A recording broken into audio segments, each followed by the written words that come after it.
Subsídios. Lições Bíblicas. Jovens.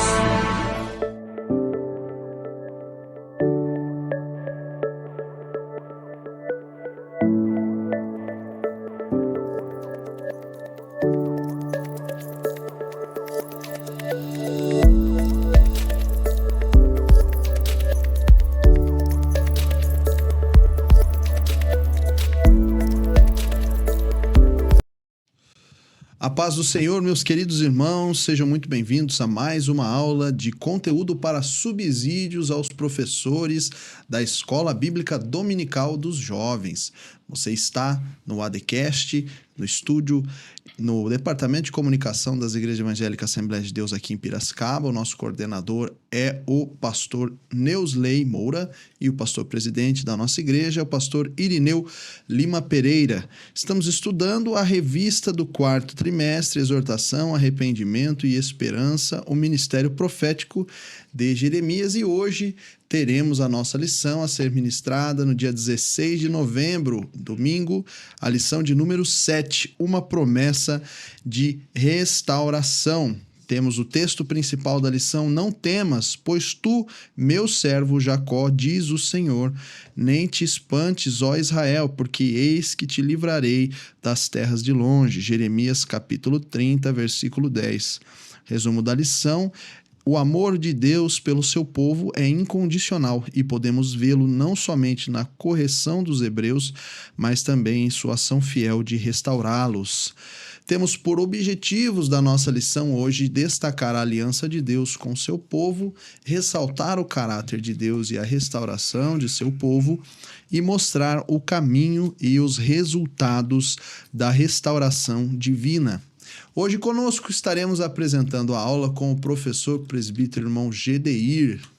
Amém. A paz do Senhor. A paz do Senhor. Cooperador Nicolas, cooperador Alisson, que Deus abençoe essa aula, que venha a ser proveitosa para aqueles que vão assisti-la e, através dela, trazer suas aulas aos seus respectivos alunos. Que Deus nos abençoe. E também temos conosco o cooperador irmão Alisson. A paz do Senhor, irmão Alisson. A paz do Senhor, meu amigo. A paz do Senhor, meu amigo. Amém. Deus continue abençoando. Em nome do Senhor Jesus. Amém. Vamos seguindo, então. O texto bíblico que vai pautar a nossa lição se encontra em dois momentos aqui: Jeremias capítulo 30 e Jeremias capítulo 31.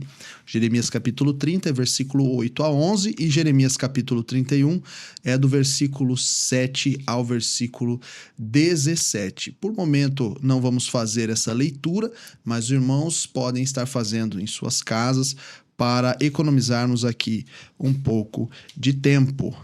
Então já vamos seguir aqui para o conteúdo da nossa lição, no seu tópico de número 1, a aliança de Deus para com seu povo. Essa lição ela pautará um pouco sobre os atributos do caráter de Deus, ela trabalhará sobre as alianças que Deus faz com o seu povo e, ao mesmo tempo, como eu havia dito, os atributos, ele menciona partes do caráter do Senhor e a natureza de amor do nosso Deus. Em contrapartida, nós temos muito visto em nossa cultura, nossa sociedade, nós vemos que amor, muitas das vezes, ele contrapõe a razão ou a lógica. Mas nós vamos ver no decorrer dessa lição que o amor, ele nunca irá exprimir ou ele nunca irá contrapor a santidade de Deus. Não é porque Deus ama que Deus vai relevar as atitudes e as coisas erradas que o seu povo havia ou há de fazer. Então, nesse momento, nós iremos ver aí, no decorrer da nossa lição, que Deus, ele é amor, mas ele também é justiça, santidade e todos esses outros atributos que participam dele. Então, vamos seguindo a aliança de Deus com o seu povo, partindo já para o subtópico 1, Deus de aliança, com o presbítero irmão Gedeir. Amém. Quando nós adentramos esse assunto sobre aliança, o subtópico 1 do tópico 1 vai nos trazer aqui uma etimologia, Vamos trabalhar a palavra aliança, que, de acordo com o dicionário bíblico Wycliffe, ele vai trazer para nós o seguinte significado: é um acordo entre duas ou mais pessoas em que 4 elementos estão presentes. Muito bem, é muito importante nós pararmos um pouco aqui e analisarmos esses 4 elementos, porque são eles que vão reger essa organização, esse acordo chamado aliança. E quais são essas 4 partes, né? Esses 4 elementos? Eles são partes, condições, resultados e garantias. Quando nós aprendemos esses 4 pontos de um acordo, de um contrato, de um feito, de uma aliança, nós já podemos entender qual é a nossa função e até mesmo qual é a função de Deus dentro desse acordo. Quando nós vamos para a Bíblia, nós vamos entender que desde o primeiro momento, quando Deus faz uma aliança com o seu povo, esses 4 elementos aparecem. Quando nós falamos sobre as partes, obviamente quem faz parte deste contrato é o nosso próprio Deus e, de outro lado, o ser humano, a sua criação. Quando olhamos para a condição, né, o texto vai nos dizer que a condição para a manutenção da aliança seria a obediência. Deus nunca iniciou um contrato, uma aliança com o ser humano sem que uma das condições, ou a principal condição para que esse contrato, para que essa aliança se permanecesse de pé, fosse a obediência. Deus sempre quis que o homem obedecesse para que sua aliança permanecesse de pé. Portanto, todas as vezes que nós olhamos para o texto bíblico, desde o início, desde Gênesis, nós podemos observar o exato momento em que essas alianças são quebradas, né? Quando olhamos para Adão, por exemplo, a aliança é quebrada no seu primeiro momento através da desobediência e assim sucessivamente, né? Até o ponto em que nós estamos nesta lição, né? Se tratando de Jeremias. É justamente nesse momento que o povo vai receber uma cobrança de Deus por quebrarem a sua aliança através da desobediência. O outro elemento obviamente, os resultados e garantias. E o texto diz que, como resultados e garantias, Deus afirma que Israel pertenceria somente a ele. Ele serviria como uma nação sacerdotal. Então, Deus, como a sua função, como a sua parte requerida, ele estaria sempre protegendo o seu povo, guiando o seu povo, alimentando o seu povo. Nós vemos isso nitidamente no período em que o povo de Israel passou pelo deserto, a qual as roupas cresciam em seu corpo, as sandálias cresciam em seus pés. Era Deus cuidando do povo nos mínimos detalhes, mandando carne, mandando pão, né? Mandando ali um maná que se transformava através do processo em pão. Então, era Deus cuidando do seu povo. Porém, como resultados e garantias, aquele povo deveria permanecer exclusivo de Deus. É como se fosse um casamento, e é sempre simbolizado assim. A noiva ou a esposa está sobre os cuidados de seu marido, mas automaticamente as noivas aos seus maridos devem prestar a eles esses resultados e garantias, sempre com a exclusividade, para que nós não venhamos entrar, né, na quebra do contrato, que seria uma das condições. Bem, diante disso, nós já podemos entender qual foi o problema do povo e como que isso acarretou sérios problemas ao povo de Israel. Não é verdade, irmão Nicolas? Com certeza. E a gente vê que todas as alianças, parece que Deus ele tem essas alianças por base, né? Ele é um Deus de aliança. Porém, nós vemos que essa aliança já tem também um fim, um propósito final, né? Como se fosse uma aliança que conduz o povo para um determinado fim. E o povo não seguindo conforme a aliança que Deus mesmo estipulou ou firmou com eles, o povo acaba se prejudicando por não completar o propósito que Deus havia vos concedido ali naquele momento. Deus traça a aliança como um propósito, como um caminho no qual ele já deseja atingir um fim para nós. Exatamente. Mas, como sempre vemos no decorrer dessa lição, temos essa propensão a descumprir, a desobedecer à queda, né? Temos essa propensão à queda. Então, já partindo aí para o subtópico 2, pode conseguir aí completar a mensagem conforme desejar, cooperador irmão Alisson. Amém. É interessante a gente observar o tópico de número 1, e o que me chamou muita atenção aqui, cooperador Nicolas, é a semelhança do caráter de Deus. O autor aqui, Elias Torhaus, ele coloca algo muito interessante para nós, que é dessa aliança que é eterna, perfeita e imutável. A gente falar sobre essa aliança a qual Deus ele fez com esse povo, não é uma aliança qualquer. É uma aliança a qual ela é eterna, não tem prazo de validade, é uma aliança perfeita. O que significa a palavra perfeita? Sem falhas, sem defeito, sem mácula nenhum. É algo perfeito, aliança. A palavra imutável, ela traz para nós algo que não muda, algo que não está sujeito à mudança.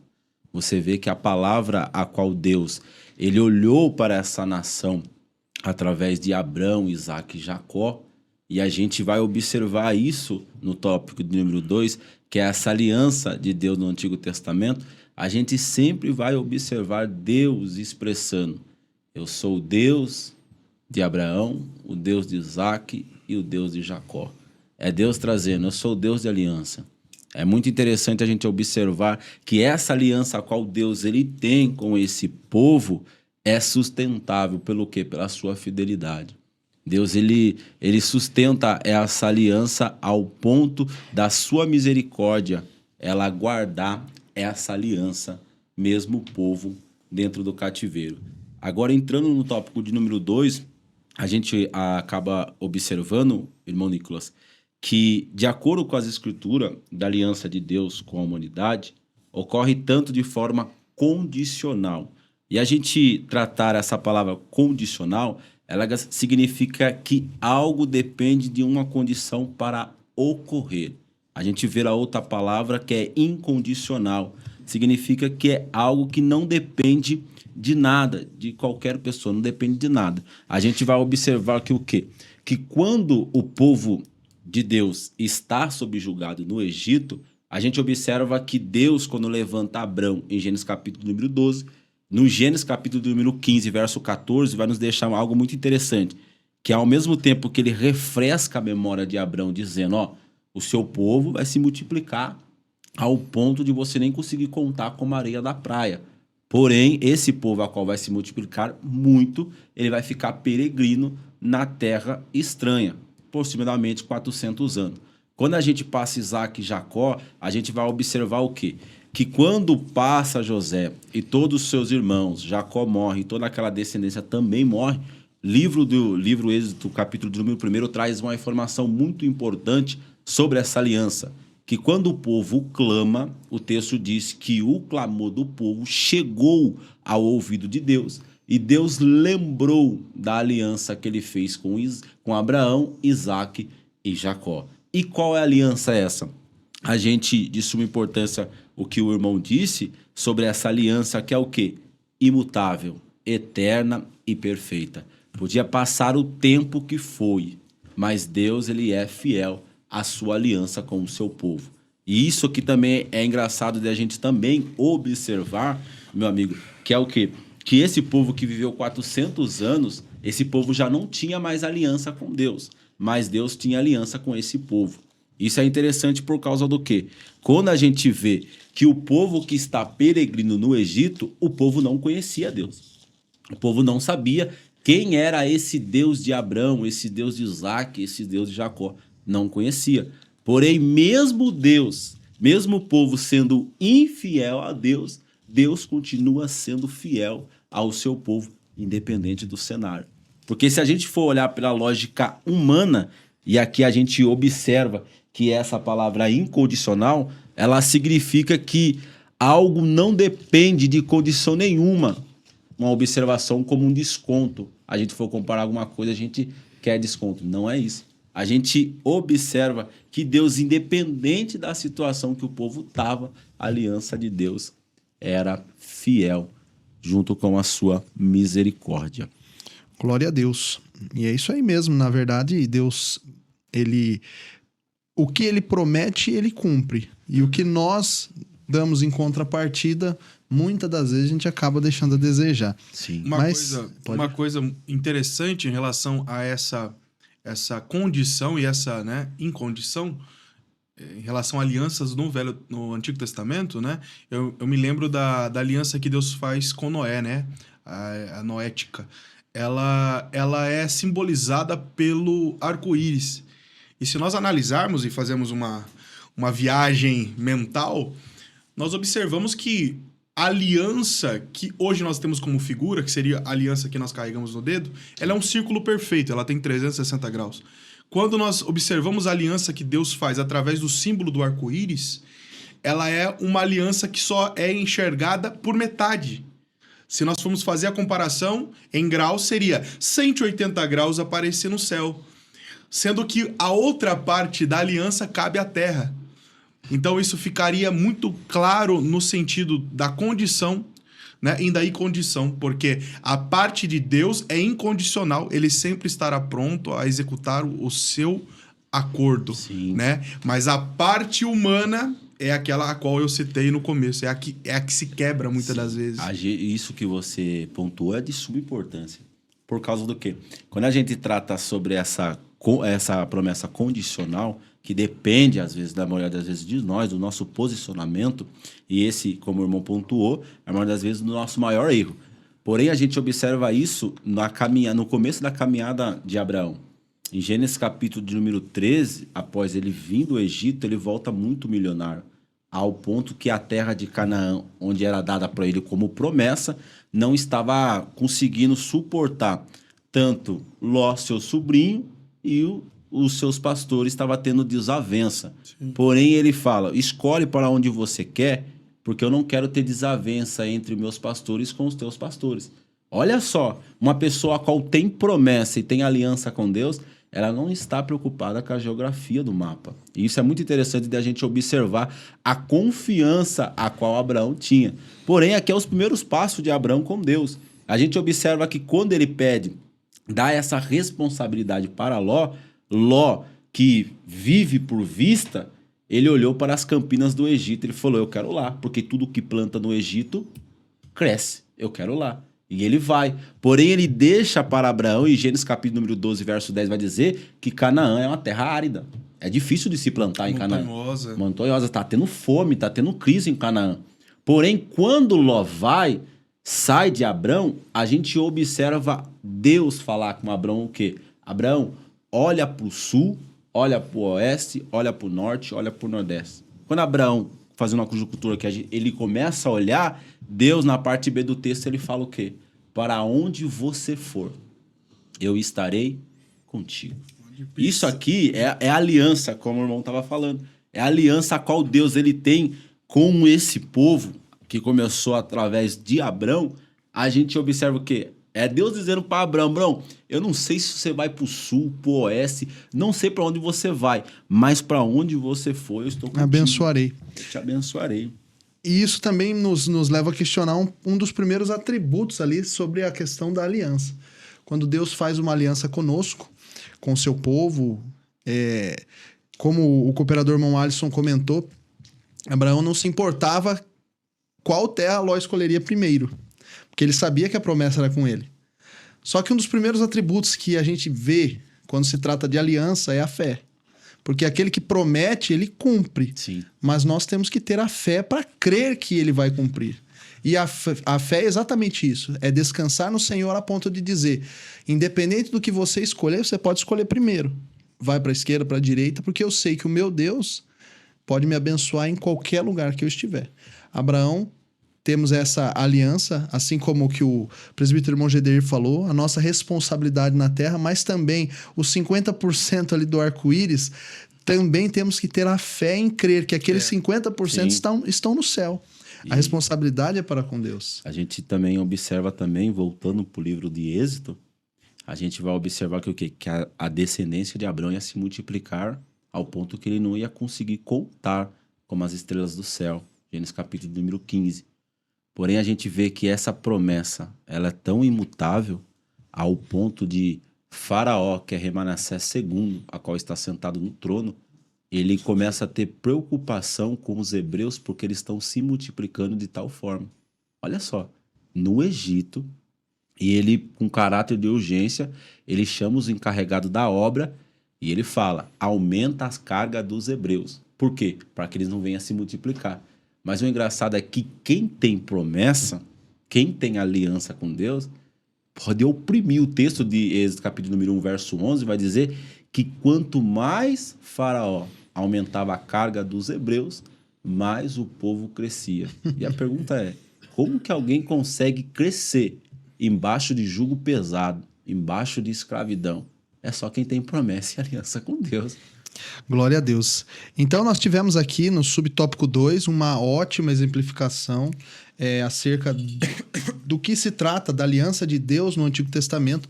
Temos diversos outros exemplos a ser tratados, mas nesse momento, seguindo para o subtópico de número 3, a nova aliança e o profeta Jeremias, porque trazendo para o contexto já da nossa lição, que se trata do contexto no qual o profeta Jeremias ele vem a existir.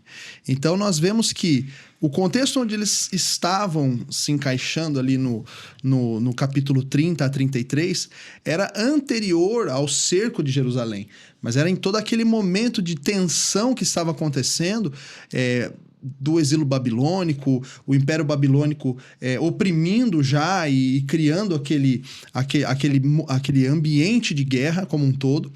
Então, a palavra do Senhor vem a Jeremias naquele contexto como um todo, né? E nós entendemos que, por mais que haja na fala do capítulo 30 um tom de juízo, também há na fala do capítulo 30 um tom de restauração, onde Deus ele começa a construir o conceito de uma nova aliança com o povo, acerca daquilo que haveria de acontecer, mas acerca também do que Deus havia de preparar depois do grande acontecimento da destruição do exílio babilônico e da destruição dos muros e a destruição de Jerusalém por aquela nação que o próprio Deus havia de levantar para ser o juízo. Então, a restauração, a promessa de restauração a qual vem acontecer aqui nesse terceiro subtópico, ela é a nova aliança que se inicia para uma nação como um todo. Nós falamos aqui de alianças esparsas, alianças pontuais, mas aqui a revista ela traz também de um contexto da aliança geral, da aliança que Deus tem com Israel como um todo. E nesse contexto, os capítulos de 30 a 33 do livro do profeta Jeremias é a mensagem onde nós temos, acredito eu, o ponto cerne de todo o livro, onde traz o contexto da nova aliança. Essa nova aliança que simboliza o recomeço do povo, mas também um novo concerto de Deus para toda a humanidade. O preparo que Deus havia de preparar para o jugo que não era apenas físico, mas um jugo espiritual do pecado. E aqui nós conhecemos bem o contexto acerca de tudo isso, que nós estamos tratando de uma aliança que venha a ser iniciada no Messias, com Cristo, com a graça. Então, eu acredito que, professor, seja muito interessante a você que está lecionando essa lição, principalmente ter os capítulos 30, 31, 32 e 33 muito bem escrito na sua mente, para que isso seja aplicado. Nós iremos fazer aqui uma leitura, eu no caso irei fazer uma leitura acerca de alguns atributos dessa nova aliança, né, onde nós entendemos que Deus está transformando o conceito espiritual do seu relacionamento com o povo. E, àquele momento, o povo recebe essa aliança como um novo momento físico, uma nova estruturação, haveria de vencer a guerra, ia ser reestruturado os muros da cidade, o templo ia ser reconstruído, mas a profecia ela iria muito além daquilo. Essa nova aliança ela se estenderia a um período muito futuro e ainda se estende até hoje. É uma profecia que nos traz uma aliança que inicia no Messias, inicia na graça, no novo concerto de Deus e se finda lá no juízo, no último momento, onde nós veremos o final, no momento derradeiro de todo mundo. Então vamos ler aqui Jeremias 31, no capítulo 31, versículo 33. Mas este é o concerto que farei com a casa de Israel depois daqueles dias, diz o Senhor. Porei a minha lei no seu interior e a escreverei no seu coração. E eu serei o seu Deus, e eles serão o meu povo. E não ensinará alguém mais a seu próximo, nem alguém ao seu irmão, dizendo, conhecei ao Senhor, porque todos me conhecerão, desde o menor até o maior. Diz o Senhor, porque perdoarei a sua maldade e nunca mais me lembrarei dos seus pecados. Nós que conhecemos a graça, nós ouvimos esse texto e acredito que todos já nos relacionamos esse texto ao período da graça. Mas aquele período onde foi profetizado era um momento onde era muito difícil de se entender aquilo que havia sido dito. Mas já poderia ser meio que entendido dessa forma.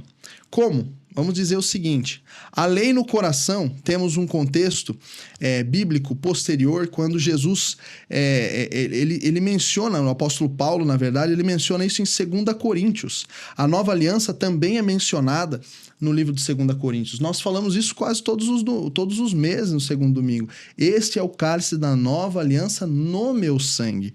E a superioridade da nova aliança. Cristo mencionava que veio por uma nova aliança. Esta nova aliança foi iniciada ali na profecia do profeta Jeremias, a sua forma de dizer, mas ela foi completada na cruz com o sangue que remiu todo o pecado, vivificou todo o espírito. A partir desse momento, como o profeta menciona, a lei ela não mais foi escrita em tábuas de pedra, mas em tábuas no coração. Se nós abrirmos em 2 Coríntios, capítulo 3, vamos ler aqui, as tábuas mencionadas aqui pelo apóstolo Paulo, porque já é manifesto que vós sois a carta de Cristo, ministrada por nós e escrita não com tinta, mas com o Espírito do Deus vivo, não em tábuas de pedra, mas em tábuas de carne do coração. Se nós seguirmos, então, como eu já havia dito, a nova aliança, vós sois, esse cálice é a nova aliança no meu sangue. Fazer isso todas as vezes que bebedes em memória de mim, em memória de Cristo. Se nós abrirmos também em Hebreus, no capítulo 8, versículo 6, vamos ver aqui a questão da superioridade da nova aliança, acerca do que Deus já havia de preparar.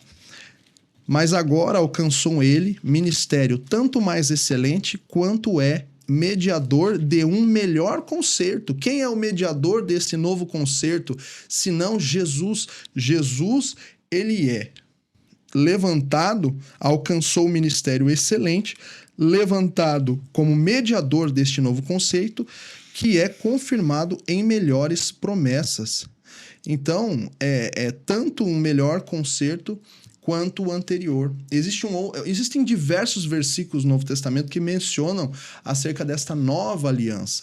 Existe um outro versículo que menciona que esta nova aliança é superior, ainda superior à antiga aliança, que a antiga aliança já está entrando como se fosse desatualizada.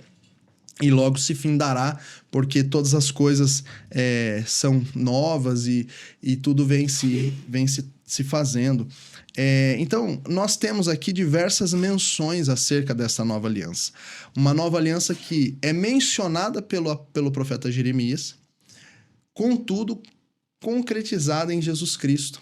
O povo, naquele momento, a recebe como um momento de libertação, da guerra e de tudo mais. Contudo, Deus, ele é um Deus que já inicia as suas alianças desde o princípio. Aquele momento da profecia é um momento que prediz algo futuro, onde Deus estaria dizendo ao seu povo que estaria libertando, por mais que tivéssemos todos esses contextos anteriores, onde todas as vezes Deus fazia um concerto e o povo saía, o povo pecava, o povo não ouvia, o povo se desviava. Então Deus vai fazer um novo concerto agora. Um novo concerto onde as leis elas não vão mais deixar de ser seguidas porque estão escritas, mas agora eu vou gravar a lei em vocês. Uma nova aliança onde os seus pecados eu não vou me lembrar mais deles.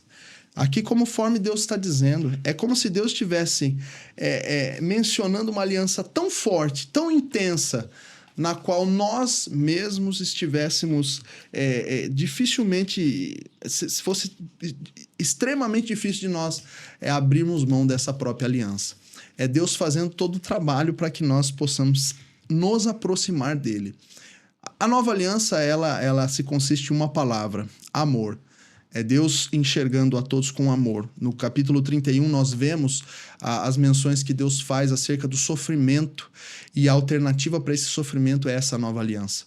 Mas muitos ainda veem isso como a libertação do jugo de um povo, mas nós vemos isso como a libertação do jugo do pecado. Nós somos libertos do pecado. Professor, em suma, resumindo, o que é importante de trazer ao professor aos alunos é que entenda que Deus é um Deus de alianças, e a aliança que ele fez conosco é libertando a nossa vida do jugo do pecado. Com Cristo Jesus, nós somos libertos de todo esse contexto. No Antigo Testamento, o povo não ouvia a voz de Deus e assim sofria as consequências pelos seus atos. Hoje, nós temos a possibilidade de sermos revestidos pela graça do Senhor.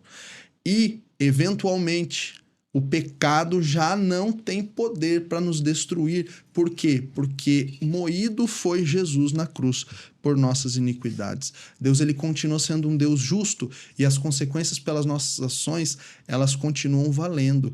Mas a justiça foi aplicada acima de outro. E hoje nós temos a liberdade desse jugo por conta do que Cristo fez por nós. Então, o subtópico 3 é um subtópico extremamente profundo de ser aplicado, extremamente completo na medida da sua mensagem. E é importantíssimo que se traga a conclusão da mensagem da graça para o aluno. E acredito que, seguindo aqui, nós podemos prosseguir ao tópico de número 2, falando sobre o caráter de Deus e a restauração do seu povo, mas abrindo já um espaço caso algum dos dois professores queiram mencionar alguma coisa acerca da nova aliança. Você tratou aí sobre a aliança, nova aliança, né? A gente vê que o tema a qual foi proposto para nós nesse domingo é falar sobre restauração e promessa. A primeira promessa a qual Deus ele fez foi a aliança adâmica, que foi com Adão e Eva. A gente vai observar dentro do Jardim do Éden, foi a primeira aliança. A gente vai observar que há uma restauração lá. Porém, a segunda aliança foi a aliança a qual ele fez com Noé após o dilúvio, uma restauração.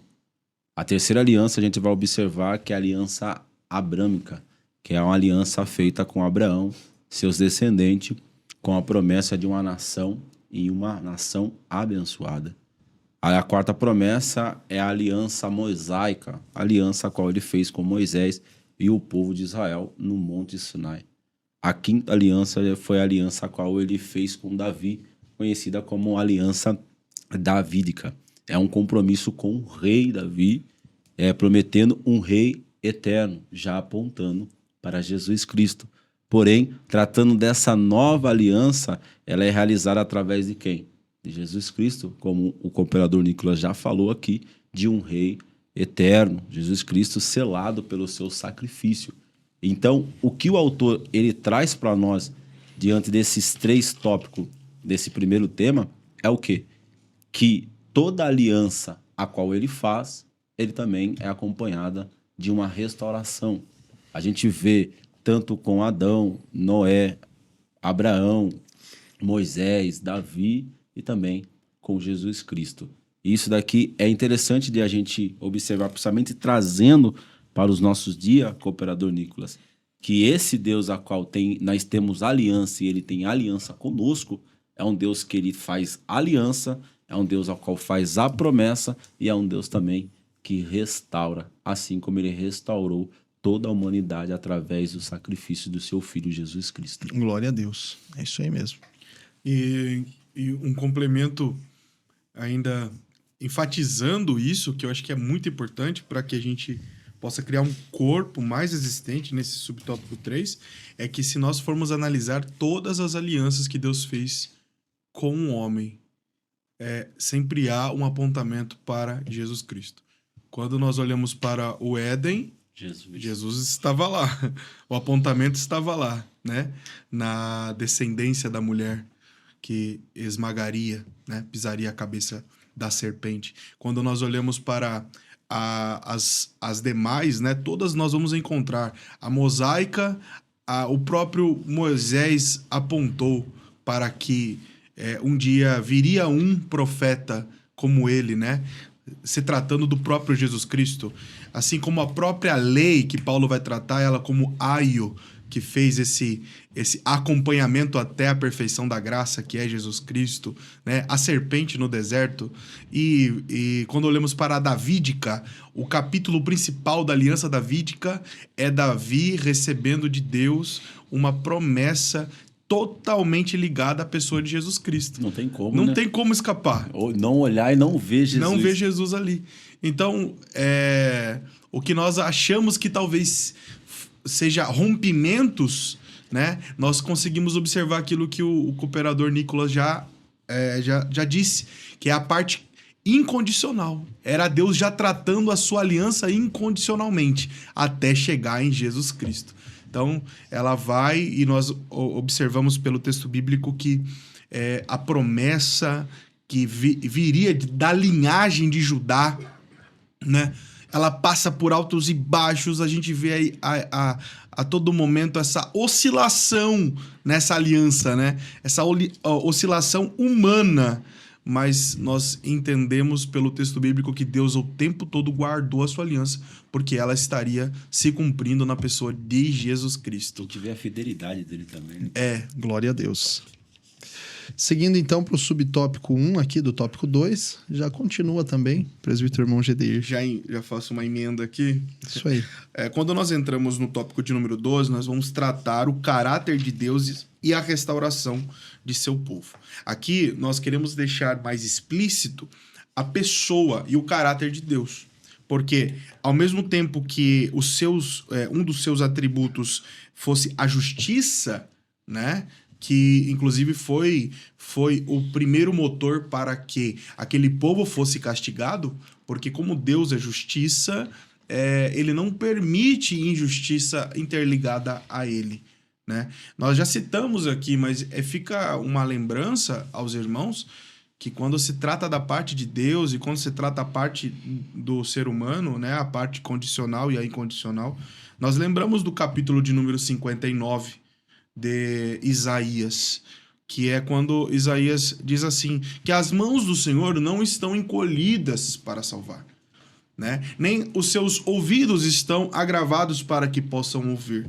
E aqui nós vemos a parte do Senhor sempre pronta a agir, a fazer em prol dos seus. Mas o versículo de número 2 diz, mas as vossas iniquidades fazem divisão entre vós e o vosso Deus, e os vossos pecados encobrem o seu rosto, a fim de que não vos ouça. Ou seja, quando nós olhamos para esse texto, afirmando duas coisas, uma em que Deus sempre estará pronto a agir e a ajudar, mas outra que os pecados sempre farão divisão entre vós e o vosso Deus, as suas iniquidades, mostram para nós que a justiça de Deus, ela é um separador de águas. Ela não permite essa conexão sem que haja sempre um arrependimento. Porém, quando há esse arrependimento, quando há esse coração contrito, esse coração convertido, Deus apresenta um outro atributo seu, que é a sua misericórdia, o seu amor. Então, é isso que fica explícito no texto. Deus, ao mesmo tempo que está castigando o povo, ele também já está prometendo uma restauração. Ele também já está prometendo ao povo uma restauração, porque este povo é o seu povo. Então, a relação do cuidado de Deus com o seu povo permite conhecer parte do seu caráter. Como se vê a sua justiça, a sua fidelidade, o seu amor na promessa que fez de restaurar seu povo que estava no cativeiro babilônico. Então, como eu disse, a justiça de Deus, ela não falha. Ela não tem lado para escolher. Ela julga a todos igualmente. Mas o seu amor, diante do arrependimento de um homem, ele vem acompanhado da justiça. Ele vem junto dela. Por isso que nós entendemos que Deus ser justo não aniquila o seu amor. Não aniquila e não retira a sua misericórdia. Se nós formos citar aqui um texto para deixar o quanto mais explícito possível, né, irmão Alisson? Eu lembro do texto de 2 Samuel, capítulo de número 12, que é quando Natã apresenta a Davi o seu pecado. Por que ele apresenta? Porque Deus, com a sua justiça, não quer permitir que aquilo continue.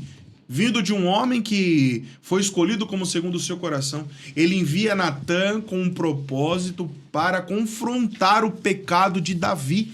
E quando ele faz aquele confronto, a Bíblia vai dizer que automaticamente Davi tem por consciência o seu pecado e ele automaticamente se arrepende. Quando nós vamos para o Salmo 51, nós vemos ali o quanto Davi se quebrantou, o quanto ele sofreu por aquilo e clamou o perdão de Deus. Pelo que, automaticamente no texto, nós vemos Natã, a qual acabara de confrontar Davi com o seu pecado, dizendo: Davi, para trás de ti estão os teus pecados. Nós vemos aqui de forma local, rápida, instantânea, a justiça de Deus e o seu amor, a sua longanimidade, a sua misericórdia. Precisamos sempre estar acompanhados desse comportamento, precisamos estar acompanhados de arrependimento, né? Uma das frases mais impactantes, no meu ponto de vista, da pregação de João Batista, que era o precursor de Jesus Cristo, era: vocês precisam dar frutos dignos de arrependimento.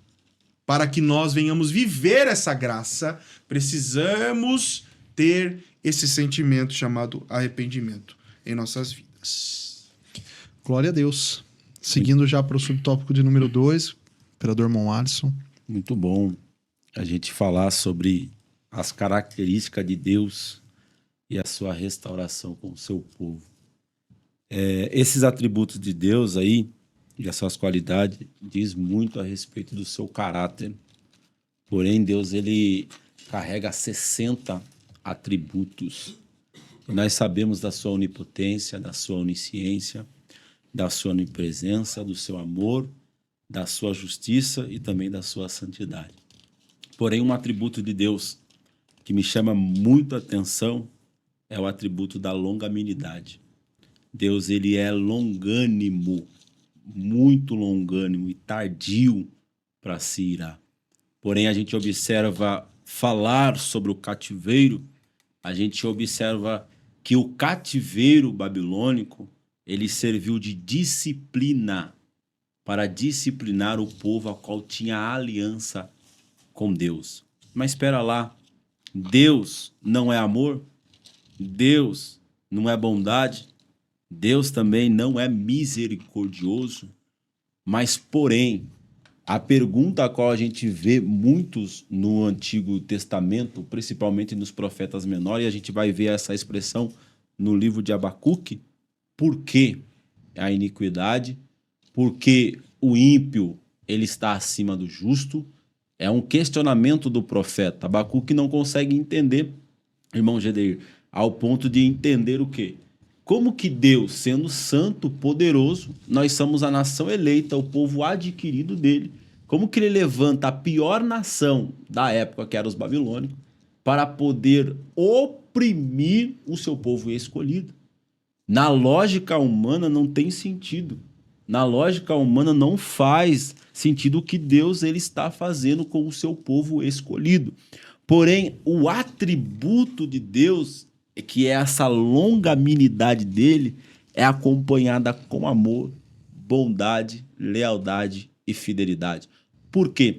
Porque quando Deus ele pede, Daniel vai nos relatar isso no capítulo 1, verso 2, Nabucodonosor, ele não foi por decisão própria. O verso do número 2 deixa claro, no capítulo 1 de Daniel, que foi o próprio Deus que entregou a Nabucodonosor a autoridade de invadir Jerusalém. Tanto que Deus chama Nabucodonosor de meu servo. Isso daqui é muito interessante, irmão Gedeir, por causa do quê? Deus, por mais do cenário, Nicolas, da vida, do contexto a qual Jeremias está passando aqui, o seu povo levando ao cativeiro, sendo oprimido. Quem estava no controle de tudo isso? O próprio Deus. Quem estava no controle de toda essa situação é o próprio Deus. Porque a longanimidade dele é tempo para que o ser humano, o seu povo, viesse se arrepender. Porém, quando a longanimidade de Deus mete um ponto final, não tem como. Porque Deus vai tratar do povo. E a gente vê agora já no tópico de número 2 sobre a fidelidade divina, a gente vê que o autor ele deixou claro para nós que Jeremias ele testemunhou e definiu a misericórdia do Senhor, reconhecida com o seu caráter protetor, e essa natureza eterna é a sua capacidade renovadora. Isso é muito interessante porque está no cativeiro, mas não está abandonado. Está no cativeiro, mas não está esquecido. Porque o Deus que fez promessa, o Deus de aliança, é o Deus que restaura. Isso aqui é muito interessante porque o próprio texto está nos dizendo o quê? Que a fidelidade de Deus, irmão Nicolas, sustenta no fato de que ele não pode negar-se a si mesmo a falar por intermédio de Jeremias a respeito do quê? Da restauração. E a gente vê que ele se apresenta como o quê? Como pai. Ele se apresenta como consolador, ele se apresenta também como resgatador e como uma fonte que sacia o seu povo. Mas onde que o povo dele está? No cativeiro. Por quê? Porque a promessa dele é fiel e divina ao ponto de ele olhar para aquele povo. Estou disciplinando, mas ainda é meu. Você citou um ponto que é da paternidade, né? E nós já tratamos isso em uma lição passada, né? Porque entender essa justiça, né? Esse castigo, mas entender também o amor de Deus e a sua longanimidade é a mesma coisa que entender o contato e o cuidado de um pai com seu filho. Porque quando nós vamos para Hebreus 12, capítulo 12, versículo de número 6, né? Ou vamos ler o 5 aqui, ó. E já vos esquecestes da exortação que vos ademoesta como filhos. Filho meu, não desprezes a correção do Senhor e não desanimes quando por ele fores repreendido. Porque o Senhor corrige a quem ama e açoita todo o que recebe por filho. É para a disciplina que suportais a correção. Deus vos trata como filhos, porque pois que filho há a quem o pai não corrige? E ele vai dizer mais aqui adiante, né, que aquele que não aceita essa correção... Não é filho. Ele não é filho, ele é filho bastardo, né? E até há uma tradução que diz que porque não tenha essa tristeza de ter sido reprovado, porque é consequência de um erro seu. Porém, quando recebe essa justiça, quando recebe essa correção, há uma certa alegria nisso, porque é a demonstração do amor de Deus, o cuidado de Deus. Eu acho que a maior preocupação e o problema, assim, cooperador Nicolas, é o quê? A partir do momento que não tiver correção de Deus. Esse será o maior problema. E é nesse contexto que a gente entra no subtópico 3, que a gente vai falar do amor divino. É exatamente o amor divino em contrapartida com a teoria do amor humano. O que nós achamos por ser amor humano que vai contrapor o amor de Deus, que é o amor verdadeiro. O amor no qual a referência humana mais próxima que existe é o amor de mãe. Mas ainda assim, eu acredito que seja muito superior. Porque pode uma mãe, né, esquecer o seu filho, mas ainda assim o Senhor Deus não esquecerá e continuará amando. Então nós vemos hoje, principalmente no meio dos jovens, adolescentes, né, que todas as emoções estão sempre à flor da pele e acredita que o amor é algo a se ver, por exemplo, o amor à primeira vista ou fazer loucuras por amor, né? Temos jovens aí que fazem loucuras por amor, né? Mas existe um versículo muito bonito que menciona uma descrição acerca do amor, até poética, que nós vamos ler em 1 Coríntios. Eu vou abrindo aqui, no capítulo 13 de 1 Coríntios, né? Tem até música aí brasileira, música popular brasileira, que menciona esse versículo, hein, gente? Mas não se tenha por base. 1 Coríntios, capítulo 13.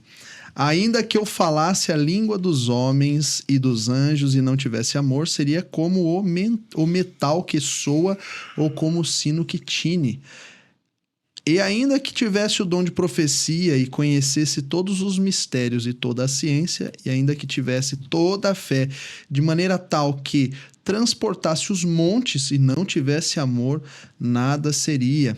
E aí, vamos lá no versículo 4. O amor é sofredor, é benigno, o amor não é invejoso e o amor não trata com leviandade, não se ensoberbece, não se porta com indecência, não busca os seus interesses, não se irrita e não suspeita mal.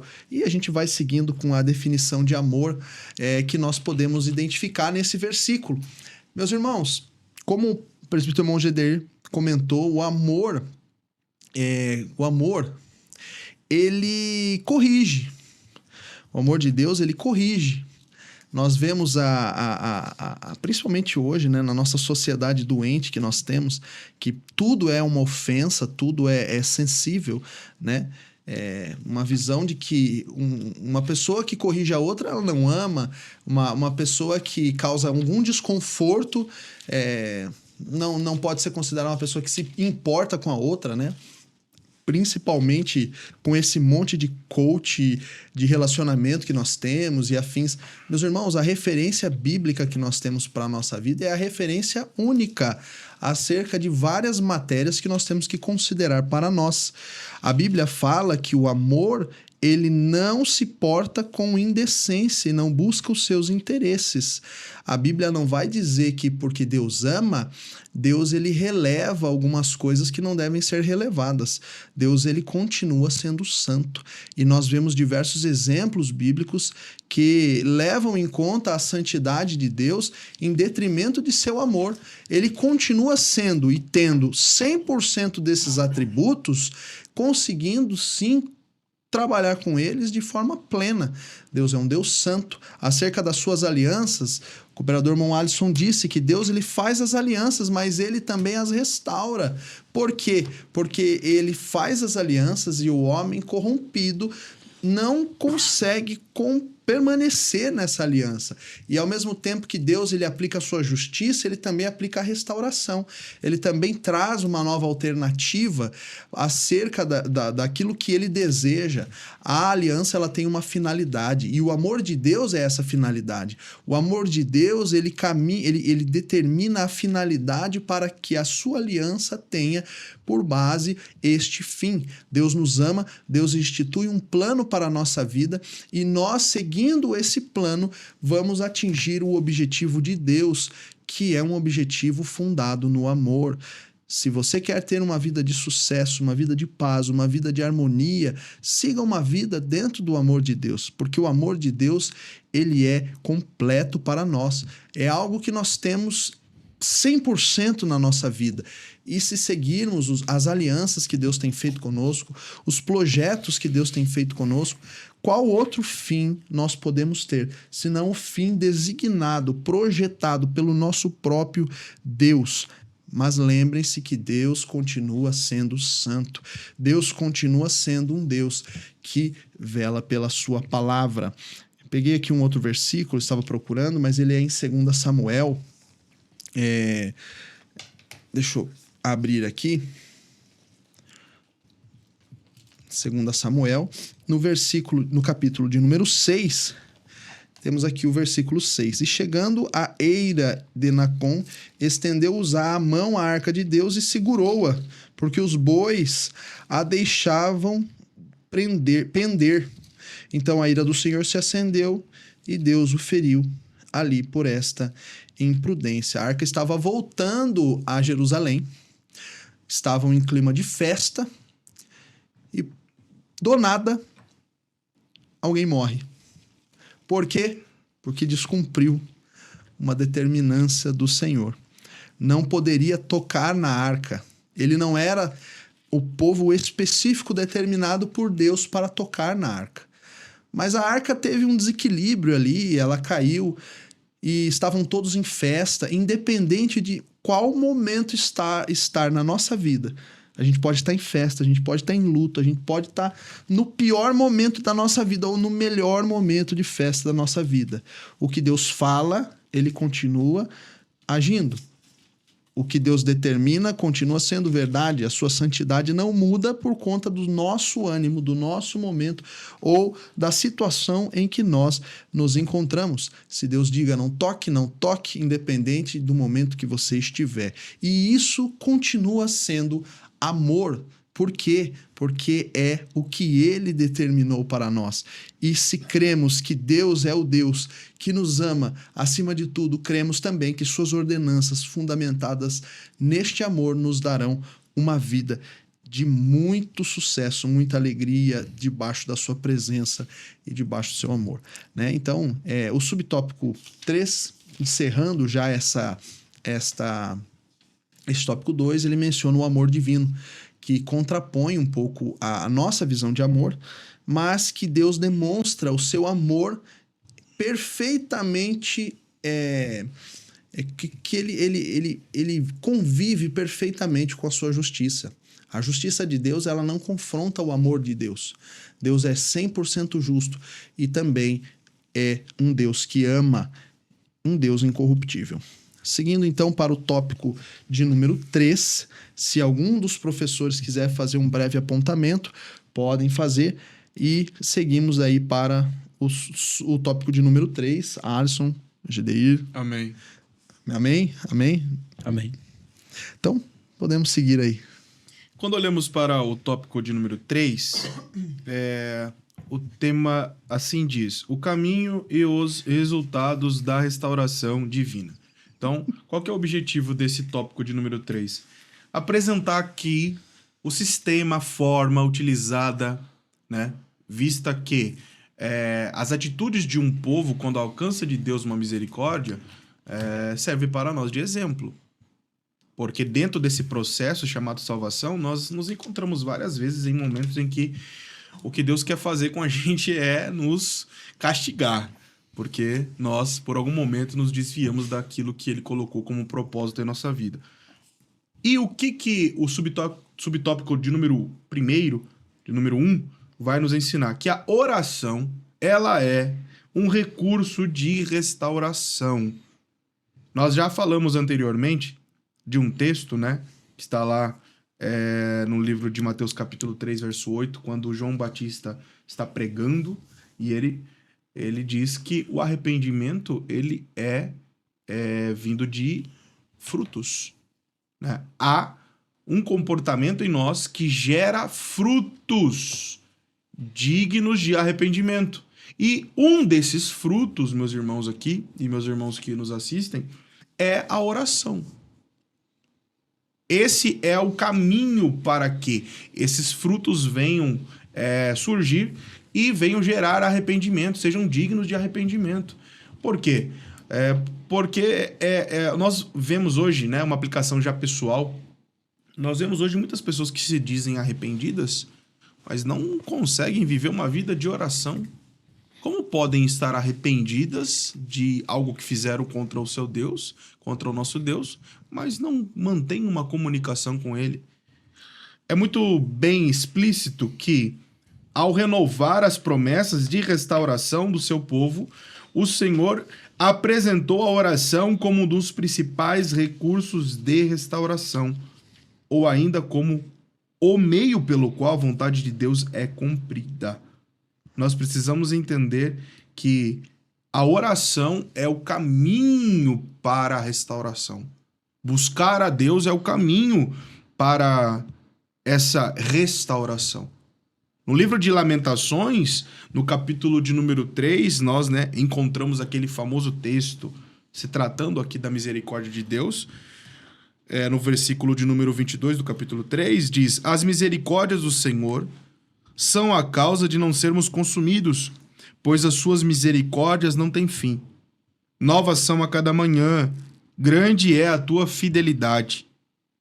E aí, no versículo de número 25, vai concluir para a gente uma informação muito importante, voltando a falar sobre a condição, Bom é o Senhor para os que nele esperam. No versículo de número 22, a parte de Deus, a sua misericórdia sempre pronta a agir. No versículo 25, a parte do homem, porque bom é o Senhor para os que nele esperam. A condição humana daquele que está sempre disposto a esperar no Senhor. Para a alma que o busca. É por isso que nós entendemos aqui, através desse subtópico, que a oração, o homem quem busca a Deus, esse usufrui da misericórdia de Deus. Esse usufrui dessa restauração nos seus momentos de arrependimento. Olha o que diz o texto, no versículo de número 29. Esconda o rosto no pó. Talvez ainda haja esperança. Talvez ainda haja esperança, mas para saber se há ou não, é colocando o teu rosto no pó, é orando, é buscando a Deus. Esse é o caminho. Dê a sua face ao que fere e farta-se de afronta. O que é isso? Humildade. Se humilhe. Diante de Deus, entenda que você é o errado, é óbvio. Então, se humilhe. E o versículo de número 11, versículo de número 31. Pois o Senhor não rejeitará para sempre. Embora entristeça alguém, usará de compaixão segundo a grandeza das suas misericórdias. Olha que texto perfeito para explicar para você, explicar para mim, explicar para nós que quando nós precisamos da misericórdia de Deus, o perfeito caminho é buscar o Senhor. Com uma alma contrita, um coração contrito, quebrantado, e o Senhor nos ouve e nos acolhe como filhos. Amém? Glória a Deus. É importante sempre mencionar aos alunos, acredito, aos professores que estão nos ouvindo, essas aplicações. Existem, nós estamos dando aqui o subsídio aos professores, mas é importante lembrarmos o público que assiste essas aulas aos domingos, são jovens. Jovens que muitas vezes não têm esses costumes, não construíram ainda uma rotina de fé no seu dia a dia, muitas das vezes entenderam a fé, já se converteram, mas é importante o professor ressaltar a importância da oração. Uma alma machucada, Ana, ela se lançava aos pés do Senhor. E a sua alma era uma alma machucada, uma alma angustiada. E no Senhor ela tinha a sua esperança, a sua resposta, o seu aconchego. Então, nós vivemos uma vida onde temos os problemas, a Bíblia nos dá a solução. A única coisa que precisa é a gente unir os dois numa ação. Nós precisamos orar, nós precisamos buscar, nós precisamos sair da teoria e viver uma vida prática espiritual. Professor, a lição ela traz essa menção. A uma vida que colha frutos, ela na verdade produza frutos dignos de arrependimento, Uma fé que produza frutos, uma vida que produza frutos, jovens que produzam frutos espirituais, tanto para si mesmos, para com os outros também, Então é importante essas aplicações, esses momentos de aplicação, para que os jovens eles tenham uma virada de chave na sua vida. E essas aulas podem servir como uma mudança de vida para muitos jovens. Então é importante ressaltar. Às vezes nós não podemos, na verdade, parar apenas num conteúdo meramente teológico, aprofundando a história, mas também é importante haver essa aplicação, porque ela traz uma reflexão pessoal, porque às vezes, muitas das vezes, somente o conteúdo pode ser que algum jovem não consiga fazer esta relação, mas se você aplicar na vida de algum jovem, pode ser que algum deles esteja vivendo essa dificuldade e Deus vá trabalhando dessa forma, desse momento, né? Aí partindo já para o subtópico de número 2, com o cooperador irmão Alisson, gratidão e arrependimento. Muito bom. Só puxando um gancho do primeiro tópico aqui, a respeito da oração, é legal de a gente observar isso, cooperador Nicolas, porque a gente vê que a geração a qual a gente está hoje é uma geração a qual quer muito dons. A gente vê isso. A gente quer dom de profecia, a gente quer dom da cura, dom de discernimento. Buscamos o dom da palavra, o dom do mestre. Porém, é uma geração a qual estamos buscando muito pouco recurso, que é o fruto do Espírito. E a gente vê que a gente falar a respeito da oração, ela necessita que venhamos ter esse fruto. Por quê? Porque a gente vê muita gente, muitas pessoas com muitos dons espirituais, mas com pouco fruto do Espírito.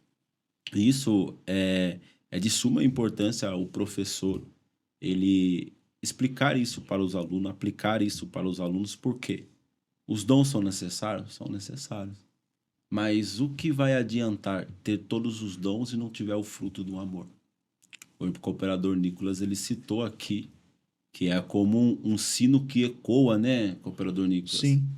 Quer dizer, o que Paulo está querendo dizer?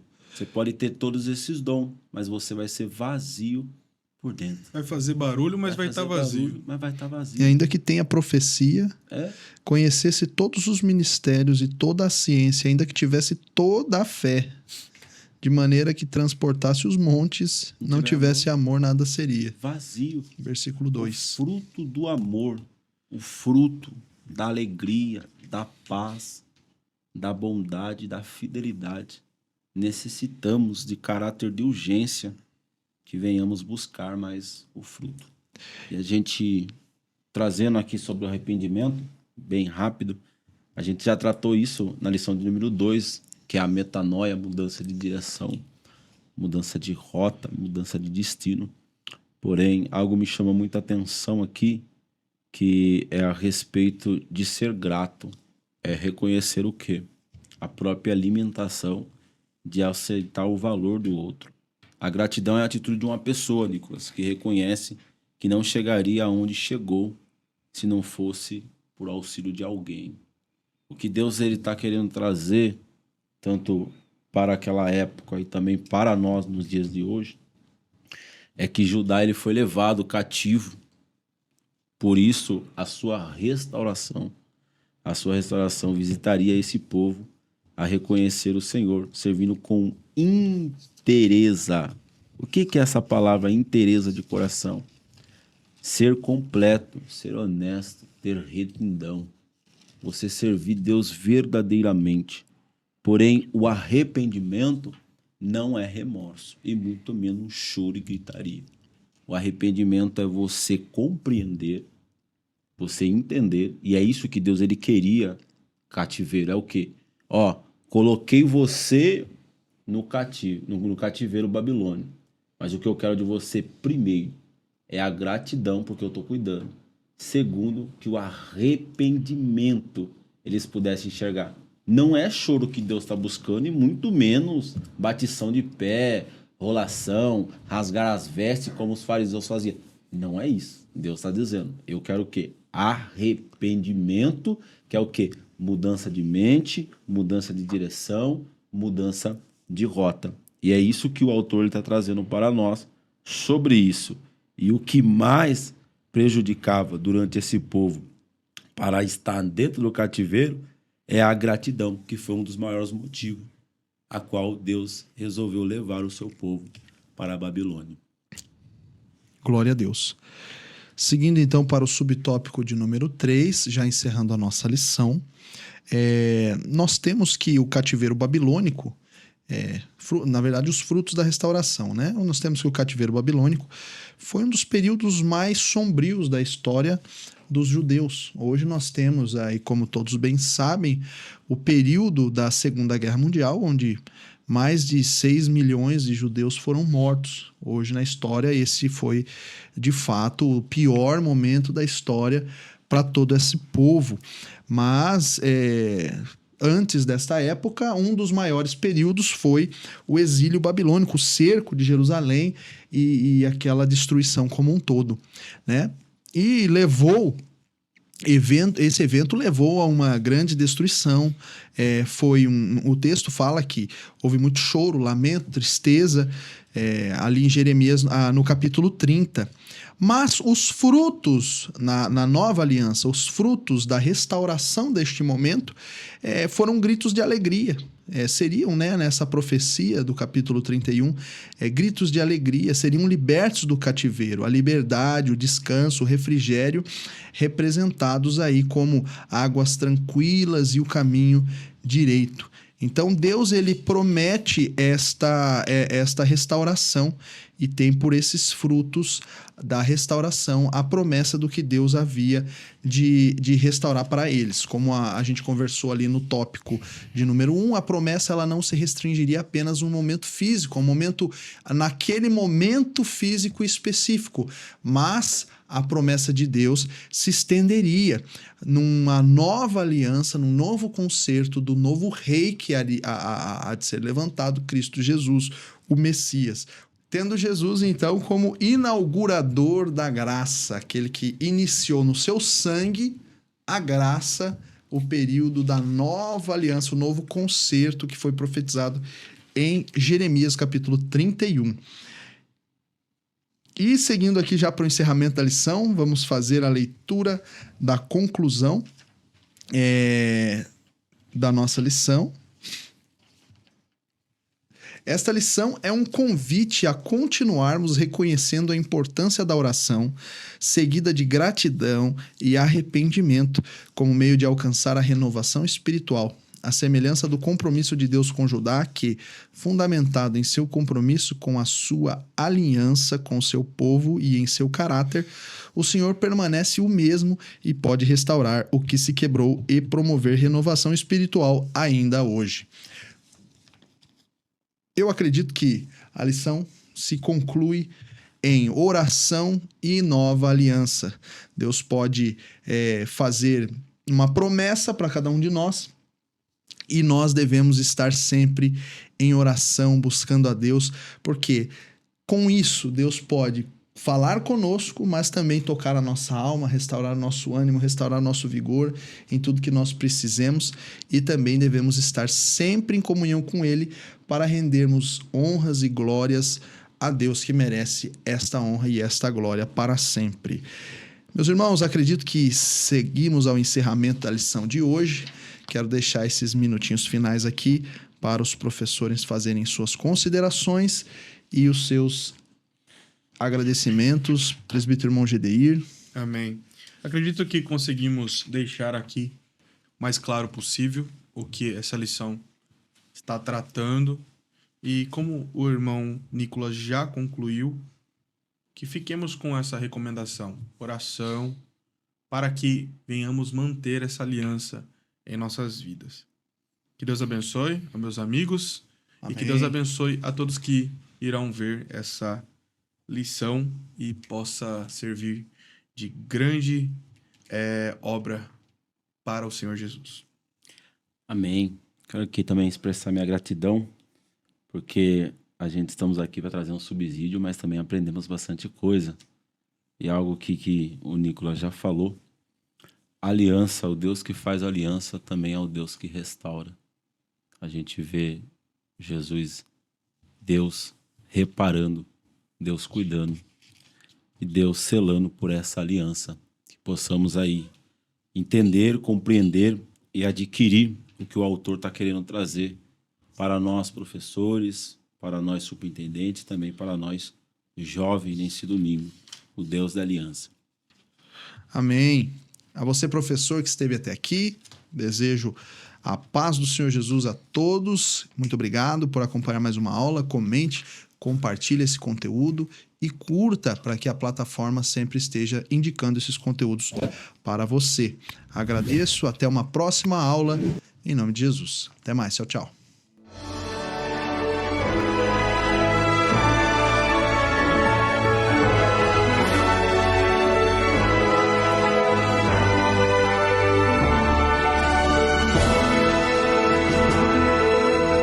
Subsídios.